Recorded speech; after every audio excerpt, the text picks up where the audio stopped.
자, 이번 주 주간의 제목은 따라합니다. 노아흐. 우리가 잘 아는 노아 할아버지의 이야기가 이번 주간에 말씀을 통해서 우리에게 주어지는 것이고요. 히브리어 글자로는 두 글자입니다. 눈과 크레이트가 들어가서 노아흐라고 읽는 거예요. 이 노아흐의 이름의 글자 그대로의 뜻은 무엇이냐면 눈, 생명이라는 뜻이고요. 헤이트는 울타리라는 뜻입니다. 생명의 울타리라는 뜻을 가지고 있는 이 노아흐의 이 생애를 통해서, 그의 삶을 통해서 하나님께서 무엇을 우리에게 보여주시냐면 구원자로서의 하나님의 모습을 우리에게 비춰주시는 거예요. 자, 그래서 우리가 이번 주에 이 노아흐의 모습을 통해서, 삶을 통해서 우리를 구원하게 원하시는, 또한 이 구원이란 무엇인가에 대해서 하나님께서 우리에게 선명하게 비추어 주시는 그 하나님의 뜻을 더욱 알아갈 수 있는 그러한 이번 주간이 되기를 축복합니다. 자, 세 가지만 여러분들에게 간단하게 정리해서 오늘 말씀을 좀 드릴게요. 첫 번째는 뭐냐면, 여러분, 세상에는 크게 세 부류의 사람이 있습니다. 몇 부류의 사람이 있다고요? 세 부류의 사람이 있습니다. 어떤 사람이 있느냐? 첫 번째는 하나님께 영광을 돌리지 않는 사람이 있어요. 전혀 하나님께 영광을 돌리려 하지 않는 사람이 있는 거죠. 그런 사람들이 있어요, 없어요? 정말 많죠? 많이 있습니다. 하나님을 인정하지 않는 사람들, 하나님을 믿지 않는 사람들이 있어요. 첫 번째 부류의 사람들이 있습니다. 자, 두 번째 부류의 사람들은, 이제 두 번째와 세 번째 부류의 사람들을 우리가 잘 분별할 수가 있어야 돼요. 두 번째 부류의 사람들은 무엇이냐면 자기를 위하여 하나님께 영광을 돌리는 사람이에요. 자, 우리는 이런 사람들을 종교인이라고 부릅니다. 자, 무엇을 위하여 하나님께 영광을 돌린다고요? 자기를 위하여예요. 자, 이것을 여러분들이 잘 분별해야 됩니다. 나를 중심에 두고 있는 거예요. 하나님께 영광을 돌리기는 돌려요. 하나님을 찬양하기는 찬양합니다. 하나님을 높입니다. 그런데 그 중심에 누가 있어요? 내가 있는 거예요. 나의 만족을 위해서, 나의 삶을 위해서, 나의 기쁨을 위해서, 나의 문제 해결을 위해서 하나님이 계신 거예요. 하나님은 내 뒤에 있어요. 하나님은 그저 나를 지지해 주시는 분이에요. 하나님은 그저 나를 안아주시기만 하시는 분이에요. 하나님은 그냥 나만 쳐다보고 있는 분이에요. 물론 여러분, 하나님은 우리를 주목하십니다. 하나님은 언제나 우리와 함께 하십니다. 하나님은 언제나 강하신 그분의 팔로 우리를 안으십니다. 자, 그러나 여러분, 그 중심에 내가 있으면 안 되는 거예요. 나를 위하여, 자기 자신을 위하여 하나님께 영광을 돌리는 사람들이 있습니다. 이것은 겉으로 볼 때는 하나님께 영광을 돌리는 것 같으나, 그러나 사실은 변질된 모습이에요. 왜곡된 모습인 것입니다. 이 또한 많습니다. 여러분이 이러한 모습들을 성령님이 주시는 민감함으로 잘 분별할 줄 아는 자들이 되기를 축복합니다. 할렐루야. 자, 이것은 성령님이 주시는 영적인 분별력이라야. 자, 성령님이 주시는 영적인 분별력이 뭐냐? 말씀의 깨달음이에요. 말씀을 부지런히 읽고 듣고 지켜 준행하는 자는요, 성령께서 말씀을 생각나게 하시고 깨닫게 하십니다. 말씀을 따라 생각하게 하시는 거예요. 내 생각이 먼저 일어나고 말씀을 쳐다보는 게 아니라, 여러분, 순서가 있어요. 말씀을 통해서 내 생각이 바뀌어야 합니다. 그래서 여러분이 성경을 읽을 때에는 내 생각으로 쳐다보면 안 돼요. 내 생각을 버려야 돼요. 내 생각으로 이 말씀을 이해하려고 하면 자꾸 말씀이 오해됩니다. 여러분의 생각을 내려놓고 하나님의 말씀으로 내 머리를 채운다라는 느낌으로 읽어야 돼요. 그리고 기도해야 돼요. 하나님, 제가 가지고 있는 생각이 있으나 하나님의 이 말씀으로 저의 생각을 바꾸어 주시옵소서. 자, 이 기도가 여러분에게 있어야 합니다. 할렐루야. 자, 마지막 세 번째 부류의 사람은 그러면 어떤 사람일까요? 하나님의 영광을 위하여 하나님께 영광을 돌리는 사람이에요. 자, 여러분은 이러한 사람이 돼야 합니다. 하나님을 위해서예요. 하나님 영광 받으십시오. 나의 어떠함이 아니라, 내가 어떠해서가 아니라 하나님이시기에 영광 받으십시오. 하나님의 창조주 되심으로 인하여 영광 받으십시오. 나에게 어떤 일을 행하시지 않아도, 나에게 어떤 일을 행하셔도 하나님의 하나님 되심은 변하지 않습니다. 하나님 영광 받으십시오. 자, 성령께서 여러분을 성숙하게 하시고 이끌어 가시는 삶은 바로 이 삶입니다. 자, 이러한 삶이라야 요동하지 않는 거예요.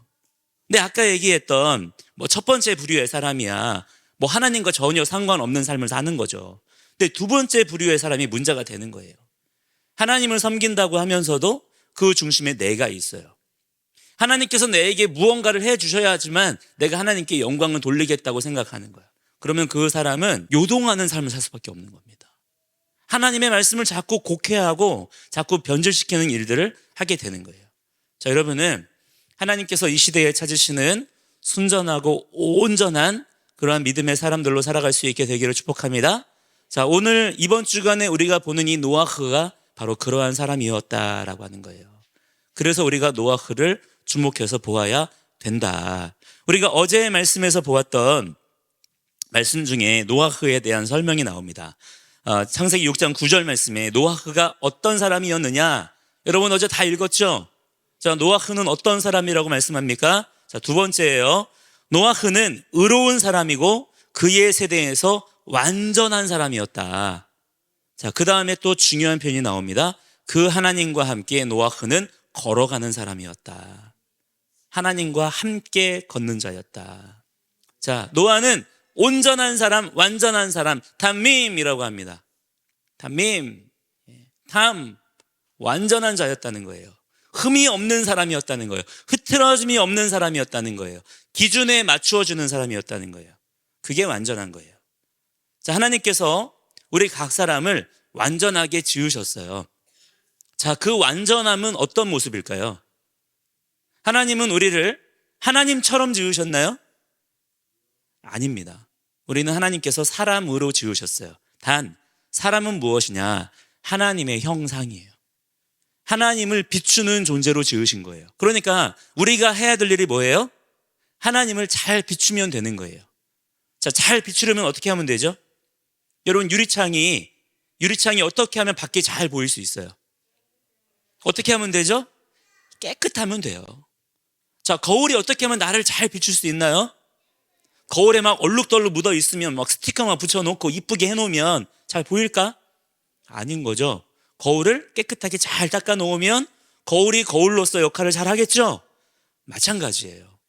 우리도 하나님의 형상으로 지음받았기 때문에 어떻게 하면 가장 완전한 모습으로 살아갈 수 있느냐? 하나님 말씀 앞에 깨끗하면 돼요. 그게 뭘까요? 하나님 말씀을 알고 하나님 말씀을 지키고 하나님 말씀 앞에 겸손히 엎드릴 줄 아는 사람. 하나님의 말씀이 맞습니다. 하나님 뜻대로 되어지기를 원합니다. 하나님 말씀대로 이루어질 것입니다. 이렇게 걸어가며 살아가는 사람은 깨끗한 사람, 온전한 사람, 완전한 사람이라는 거예요. 노아가 그랬다는 거예요. 노아가 그랬다는 거예요. 노아가 하나님이었다는 거예요. 노아가 완벽한 사람이었다는 거예요. 하나님은 우리에게 완벽을 요구하지 않아요, 여러분. 왜? 우리를 완벽하게 지으시지 않았기 때문에. 왜 그럴까요? 우리가 완벽할 필요가 있을까요, 없을까요? 없어요. 왜? 하나님이 계시니까. 하나님이 완벽하신 분이에요. 그분이 우리의 모든 필요를 채우시고 공급하십니다. 그분이 우리와 함께 하실 거기 때문에 우리까지 완벽할 필요는 있어요, 없어요? 없어요. 단 우리는 주님 앞에 하나님이 지으신 모습대로 완전해야 되는 거예요. 그래서 성령님이 우리에게 필요한 겁니다. 자, 그리고 노아흐는 그 완전함으로 어떤 사람이었냐면은 함께 걸어가는 사람이었다. 히트할렉이라고 합니다. 히트할렉. 따라해 볼까요? 히트할렉. 히트할렉. 히트는 뭐냐면 함께, 할렉은 걸어가다요. 히트할렉. 하나님과 동행하는 사람이었다. 자, 여기서 중요한 것, 하나님과 동행한다라고 하는 것은 같이 손잡고 걸어가는 거 아니에요. 하나님 일로 와봐요. 같이 손잡아요. 같이 가요. 이게 동행이 아닌 거야. 자, 하나님과 동행하는 방법, 여러분 잘 들어야 합니다. 하나님과 나의 위치를 잘 정해야 돼요. 자, 성경에 분명히 나옵니다. 하나님과 동행하는 방법. 하나님이 앞서가시면 나는 따라가는 거예요. 그게 하나님과 동행하는 방법이에요. 그런데 많은 사람들이 상상합니다. 상상이에요, 상상. 항상 문제는 이 상상력에서 비롯되는 거야. 말씀을 떠난 상상력. 그래서 자꾸 하나님과 손잡고 가려고 그래. 심지어는 어떻게 하냐면 하나님보다 따라오래. 하나님 잘 따라오고 계시죠? 이러고 있다니까. 여러분, 하나님과 동행하는 삶을 살아야 합니다. 하나님과 늘 함께 걷는 자가 되어야 됩니다. 어떻게 하면 하나님과 함께 걸을 수 있죠? 하나님의 발자국을 보며 걸어가야 됩니다. 하나님의 인도하심을 바라보며 걸어가야 되는 거예요. 주님은 우리의 목자 되신 분이에요. 우리를 앞에서 이끌어 가시는 분이십니다.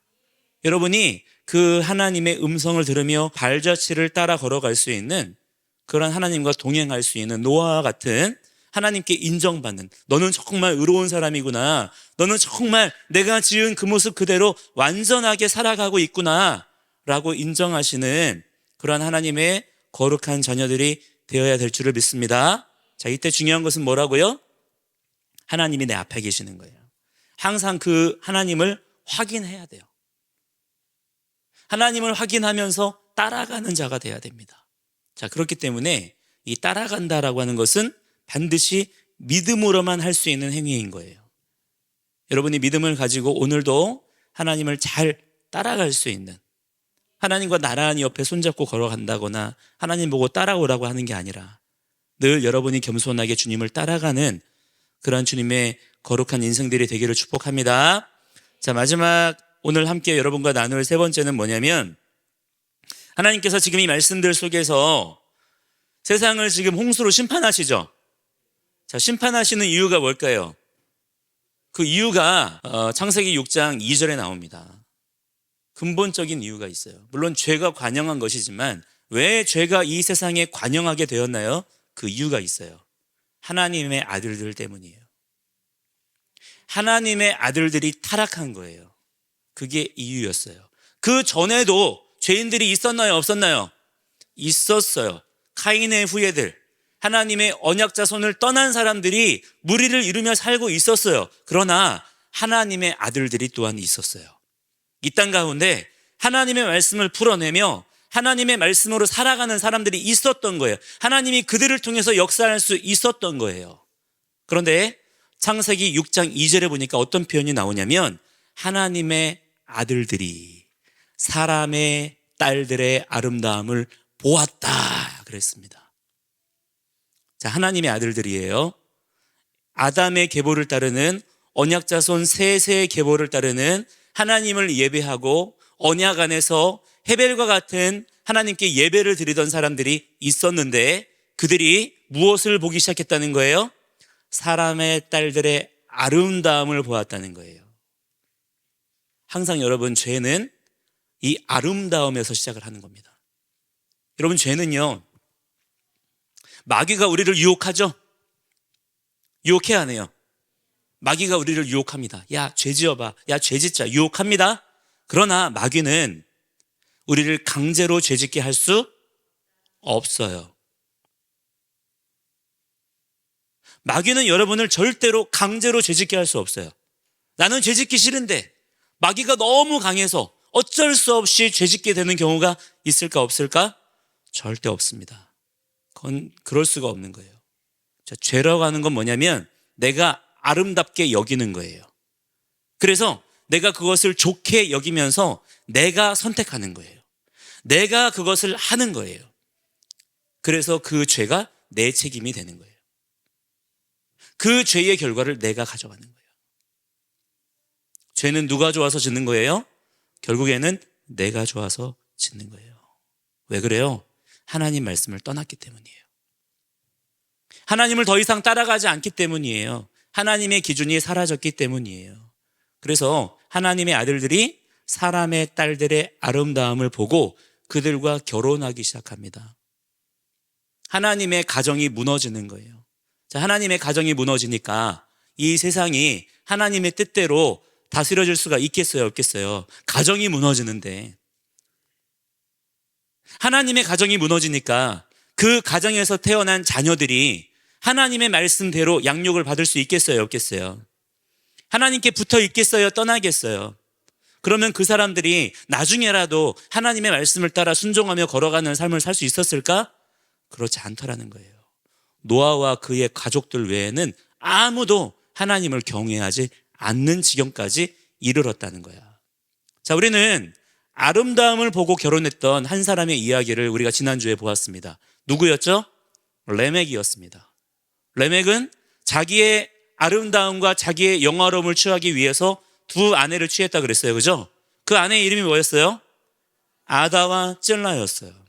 자기의 만족을 위해서, 자기의 좋음을 위해서 하나님의 명령을 거스르고 두 아내를 취한 거예요.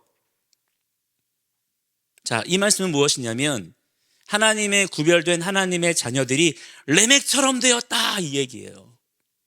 하나님은 그 모습을 도무지 두고 보실 수가 없는 거예요. 자, 여러분, 이 세상이 지금 죄악으로 가득한 그런 하나님의 심판받을 세상이 되었죠. 무서운 세상이 되었습니다. 자, 그런데 성경은 그 책임이 누구에게 있다는 거예요? 하나님의 아들들에게 있다는 거예요. 자, 하나님의 아들들이 누굽니까? 바로 여러분입니다. 바로 저와 여러분이에요. 우리가 하나님의 언약 자손들입니다. 여기서 말하는 아들이라고 하는 것은 남자만 말하는 게 아니에요. 하나님의 언약을 이어받은 모든 하나님의 언약 자손들을 일컫는 표현입니다. 하나님의 언약 자손들에게 하나님께서 세상에 대한 리더십, 책임을 맡기셨다는 거예요. 이 거룩한 부담감을 가지라는 거예요. 그러면 우리가 뭘 해야 될까요? 우리가 뭘 해야 되죠? 왜 우리 때문에 세상이 이렇게 된다라고 말할 수 있는 거죠? 그럼 우리가 어떻게 해야 된다라고 하는 거죠? 그것을 노아를 통해서 보여주시는 거예요. 너희는 노아처럼 살아야 한다. 이 마지막 때 하나님께서 심판하실 때에는 하나님께서 어떤 사람을 구원하실 것이고 건지실 것이냐, 노아를 기준으로 세우시는 거예요. 노아와 같은 자라야 하나님께서 구원하실 거라는 거야. 어떤 사람이에요? 담밈, 히트할렉. 하나님의 말씀을 딱 붙잡고 하나님의 말씀대로 의로운 사람, 하나님이 지으신 그 모습대로 완전한 사람, 완벽이 아니라 그랬어요. 또 하나님께서